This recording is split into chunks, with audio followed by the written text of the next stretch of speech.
ये देखकर बच्चा जोर से चिल्लाता है, पूरे इलाके में सिर्फ आपकी ही दुकान खुली है और मेरी माँ की हालत बहुत नाजुक है। अगर जल्दी से ये दवाइयाँ नहीं दी गई तो उनकी जान भी जा सकती है। रमेश जुआ खेलते हुए अंधेरे में ही एक दवाई की शीशी उसे दी। जुआ खेलकर जब वापस आया तो देखा कि उसने गलती से बच्चे को चूहे मारने की दवाई दे दी थी। अब रमेश की सांसें फूलने लगी। वो मन ही मन ये सोचता रहा कि कहीं अगर बच्चे ने वो दवाई अपनी माँ को पिला दी तो तब तो अनर्थ हो जाएगा। इस छटपटाहट की वजह से उसे कुछ भी नहीं सूझ रहा था। ये कहानी है एक छोटे से शहर की, जहां एक मेडिकल की दुकान थी जिसे रमेश नाम का शख्स चलाता था। रमेश अपने काम का ईमानदार तो था, लेकिन वो भगवान में बिल्कुल भी नहीं मानता था। उसकी एक और बुरी आदत थी, वो है जुआ खेलने की। एक रात काफी जोरों की बारिश हो रही थी, इस वजह से वहां लाइट भी चली गई थी। उधर रमेश अभी भी अपने दोस्तों के साथ ही जुआ खेल रहा था। तभी उसके दुकान में एक बच्चा हांफते हुए आया और एक पर्ची दिखाकर कहा, अंकल जल्दी से मुझे ये दवाइयां दीजिए।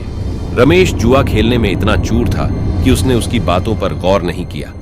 ये देखकर बच्चा जोर से चिल्लाता है, पूरे इलाके में सिर्फ आपकी ही दुकान खुली है और मेरी माँ की हालत बहुत नाजुक है। अगर जल्दी से ये दवाइयां नहीं दी गई तो उनकी जान भी जा सकती है। प्लीज जल्दी मुझे ये दवाइयां दीजिए। रमेश जुआ खेलते हुए अंधेरे में ही एक दवाई की शीशी उसे दी। बच्चे ने उसे पैसे दिए और तुरंत घर की ओर भागा। थोड़ी देर बाद रमेश जुआ खेलकर जब वापस आया तो देखा कि उसने गलती से बच्चे को चूहे मारने की दवाई दे दी थी। अब रमेश की सांसें फूलने लगी।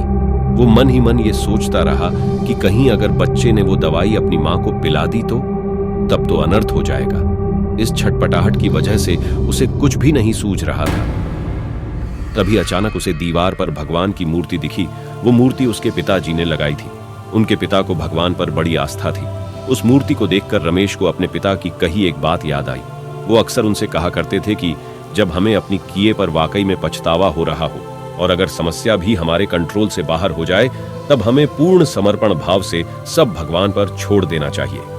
ये बात ध्यान में रखते हुए रमेश ने उस दिन पहली बार भगवान से उस औरत की सलामती की दुआ मांगी और तभी एक कमाल हुआ। उसने देखा कि बच्चा दौड़कर वापस दुकान की ओर ही आ रहा था। अब रमेश माथे से पसीना पोंछते हुए घबराहट में बच्चे से पूछता है कि क्या हुआ बेटा, तुम्हें क्या चाहिए?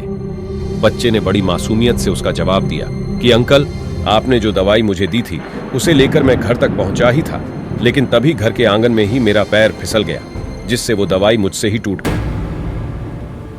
मेरी एक रिक्वेस्ट है, क्या आप मुझे वो दवाई उधार दे सकते हैं अंकल, प्लीज? ये सुनकर रमेश की सांसों में जान आई।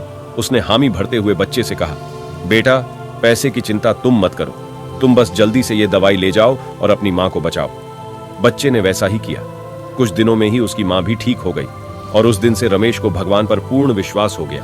और तो और उसने जुआ खेलना भी छोड़ दिया। दोस्तों, इस कहानी से हमें बहुत ही जरूरी सीख मिलती है कि भले ही इंसान में लाख बुराइयां भी क्यों ना हो, जब हम सच्ची नीयत से ईश्वर को पुकारते हैं तो हमारी सारी गलतियां भुलाकर वो हमारी मदद जरूर करते हैं।